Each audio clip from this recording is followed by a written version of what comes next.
সাংবাদিক বাবুল রানার অকাল মৃত্যুতে প্রেস ক্লাবে শোকসভা অনুষ্ঠিত। আব্দুল হামিদ, মধুপুর, টাঙ্গাইল প্রতিনিধি। টাঙ্গাইলের মধুপুরে উপজেলা প্রেস ক্লাবের সাধারণ সম্পাদক বাবুল রানার অকাল মৃত্যুতে শুক্রবার ২৯ আগস্ট সন্ধ্যায় মধুপুর উপজেলা প্রেস ক্লাব মিলনায়তনে এক শোকসভা অনুষ্ঠিত হয়। প্রেস ক্লাবের সাধারণ সম্পাদক এবং মধুপুর বার্তা 24.com-এর সহযোগী সম্পাদক বাবুল রানা গত মঙ্গলবার স্ট্রোকজনিত কারণে ময়মনসিংহ মেডিকেল কলেজ হাসপাতালে চিকিৎসাধীন অবস্থায় ইন্তেকাল করেন। ইন্না লিল্লাহি ওয়া ইন্না ইলাইহি রাজিউন। তাঁর অকাল মৃত্যুতে এই সভার আয়োজন করেন মধুপুর উপজেলা প্রেস ক্লাব ও মধুপুর বার্তা 24.com। শোকসভা ও আলোচনা সভায় সভাপতিত্ব করেন উপজেলা প্রেস ক্লাবের সভাপতি আব্দুল হামিদ। সভা শুরুর আগে মরহুম বাবুল রানার নিজ এলাকা বাগবাড়ি তাদের পারিবারিক কবরস্থানে গিয়ে প্রেস ক্লাবের সদস্যরা মরহুম বাবুল রানার কবর জিয়ারত করেন। জিয়ারত শেষ করে প্রেস ক্লাবে এসে সকল সদস্য শোকসভায় অংশগ্রহণ করেন। কোরআন তেলাওয়াতের মধ্যে দিয়ে সভা শুরু হয়। শোকসভায় বক্তারা তাদের বক্তব্যে মরহুম বাবুল রানার অবদান শ্রদ্ধার সঙ্গে স্মরণ করেন। তারা বলেন, তিনি ছিলেন সাংবাদিকতার এক নিবেদিত প্রাণ। বাবুল রানা সত্য ও ন্যায়ের পথে অবিচল একজন মানুষ ছিলেন। সমাজ ও মানুষের কল্যাণে তার ভূমিকা চিরস্মরণীয় হয়ে থাকবে। শোকসভা শেষে মরহুমের আত্মার মাগফিরাত কামনা করে দোয়া পরিচালনা করেন প্রেস ক্লাবের কার্যকরী কমিটির সদস্য আমিনুল ইসলাম মারুফি। সভার প্রেস ক্লাবের সকল সদস্যরা উপস্থিত ছিলেন।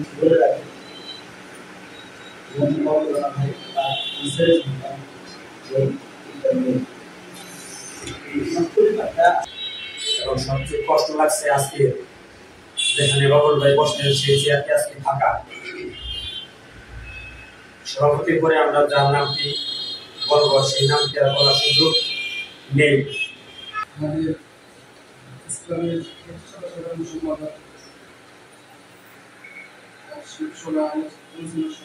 সে কোনো সিদ্ধান্তে জিজ্ঞাসা করলে অনেক গুরুত্ব দিয়ে বলতে হবে আপনারা যেটা আর সিদ্ধান্তগুলো নেন। আমি তো আছি আপনাদের সাথে।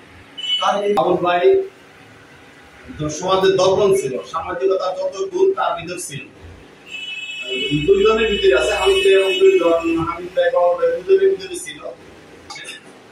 আসার পরে যখন হামিদ বাবুল রানার মৃত্যুতে সবকিছু আসলে আমাদের কার্যক্রম একটা স্থগিত হয়ে গিয়েছে।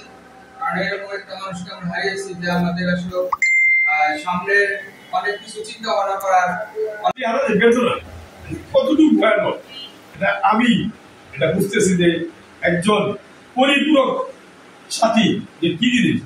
রাত্রির 3টা এই বাবুল রানার ব্যাপারে দীর্ঘ সময় আলোচনা হতো। আপনারা গুরুত্বপূর্ণ তথ্য তুলে ধরেছেন এবং গুরুত্বপূর্ণ যে তথ্যগুলো তুলে ধরে বক্তব্য দিয়েছেন সেই জন্য আমি আপনাদেরকে আবারও ধন্যবাদ জানাই। আমি সেই বাবুল রানার যে অসমাপ্ত কাজগুলি রয়েছে সেই সম্পর্কে আপনারা বলছেন যে বাবুল রানার যে বিভিন্ন কাজ রয়েছে তার পরিবারের প্রতি আমাদের যে একটা দায়িত্ব আছে, সেই দায়িত্বটা যেন আল্লাহ পাক আমাদেরকে সঠিকভাবে করার তৌফিক দেয়, সেদিকেও আমি আপনার